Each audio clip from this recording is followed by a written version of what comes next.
Hey, thanks for taking the time to click on today's video. Today I want to just have a brief discussion with you about priorities. You maybe heard the old cliche phrase, getting the cart before the horse. It's easy to do, and every single person I've ever known, including myself, has, well, we've done it in one way or another. We've done it so very often when we get excited, when there's maybe a lot coming at us, there's a lot of decisions to be made, or we're anticipating something big. It's easy to do. It's something that every single one of us can be very much accidentally doing and not really realizing it. And you know, as a person is getting closer and closer to the distribution stage of their life where they're now starting to wind down their career and they're getting ready to make that next big step of faith into retirement, it's awfully important that we prioritize. It's awfully important that we make certain to put in order the things that we need to make decisions on, the things that we need to address, the things that we need to educate ourselves on so that we can make conscious and good decisions.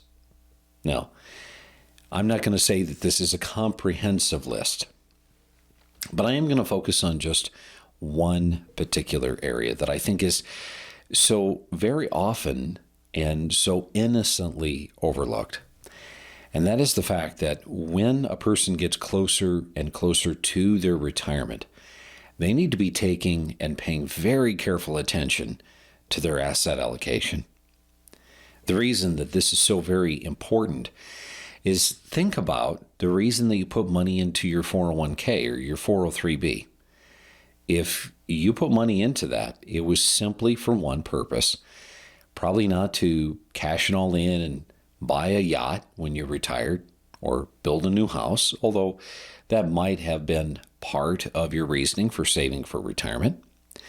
You save for retirement because you knew that Social Security likely wasn't going to be enough income.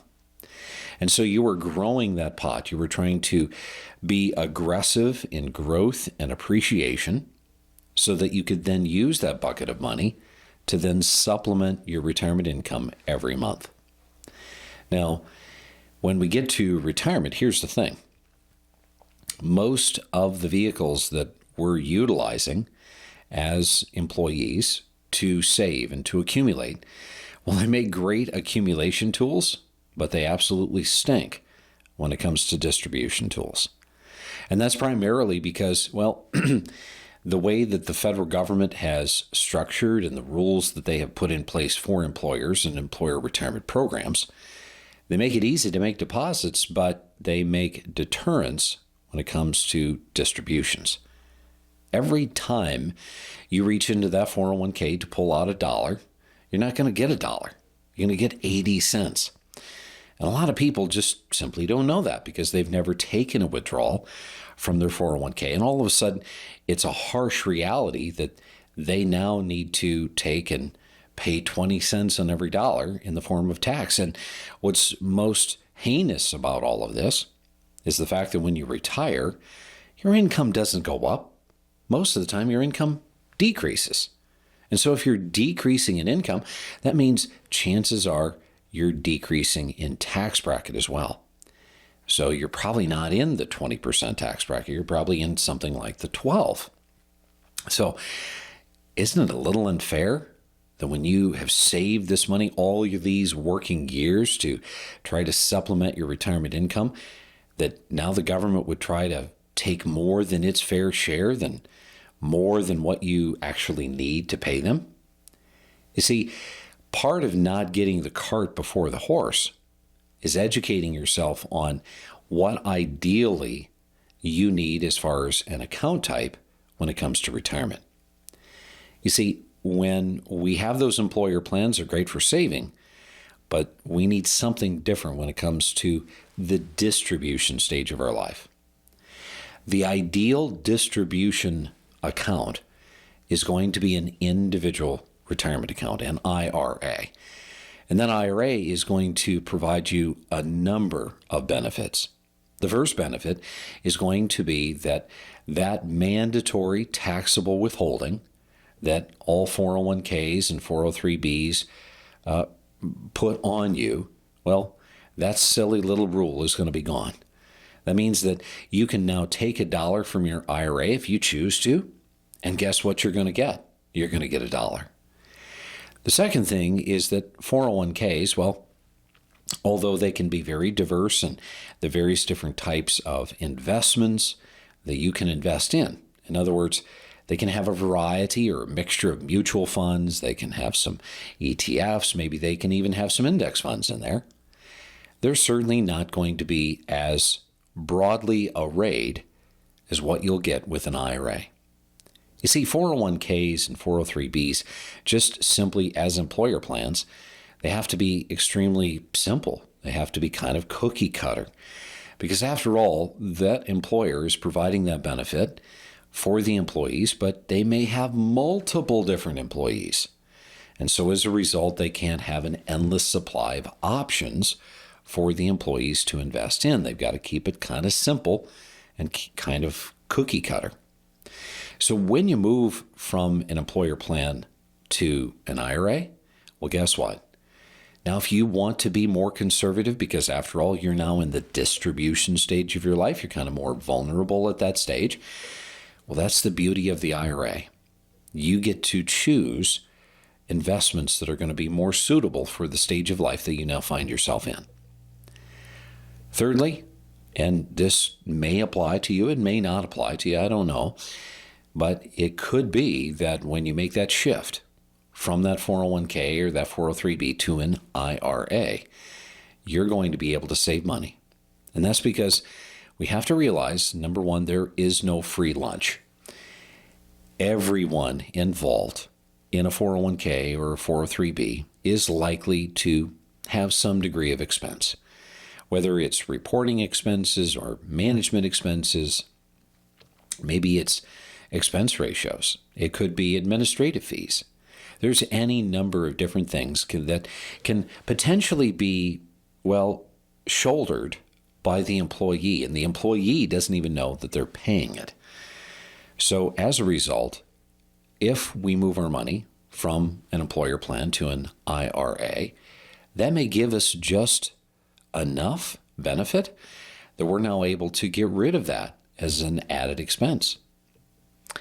So in the purpose of trying to get that cart behind the horse, let's prioritize one thing as we get closer and closer to retirement. That is, one, preserving our principal, and two, making certain that we understand the necessary type of an account that we want to be investing in and moving our money to so that we can get what we deserve, an income stream that's going to last the rest of your life, an income stream that's going to create income without it coming at the expense of your principal. Now, if this is new to you, well, let me take just this one last minute and explain the primary reason why so many retirees, they just don't walk, but rather they run to move their employer plan to an IRA. You see, in the same way that we've discussed kind of the downsides of the 401k or the 403b, where you have mandatory withholding, you have a limited supply of options, you pay expenses. All of those things could be considered negatives. But there's one negative that transcends all three of those. And that is the fact that when you go to take money from an employer plan, you end up having to sell shares to get that income. Now, maybe you've never taken a withdrawal from a 401k, so you've never really experienced this. But you pick up the phone, you call Vanguard, you call Fidelity, you call Principal, you call Empower, or any of the 401k and 403b custodians, and you ask them, how would I get money from my account? What would have to happen for me to get $1,000 or $2,000 or $3,000 from my account? And if they're being honest, they're going to tell you that they're going to have to redeem shares. They're going to have to sell your assets in exchange for money so that they can then send you the money. And you see, here's the problem with that. You can't control the price of shares. You can't control if they go up. You can't control if they go down. And right now, it's such an exciting time in the market. The market seems to be hitting all-time new highs. All new highs. World record highs almost every single week. And it's exciting. It's growthy. We're watching our numbers get bigger. And quite honestly, we might be able to sell some shares and we wouldn't even notice that there was any difference that it made to us, because whatever shares we had left, if it continued to grow, well, it might compensate for what we took out. But rest assured, there will come a day of reckoning. Every single person has experienced it, in which you need income.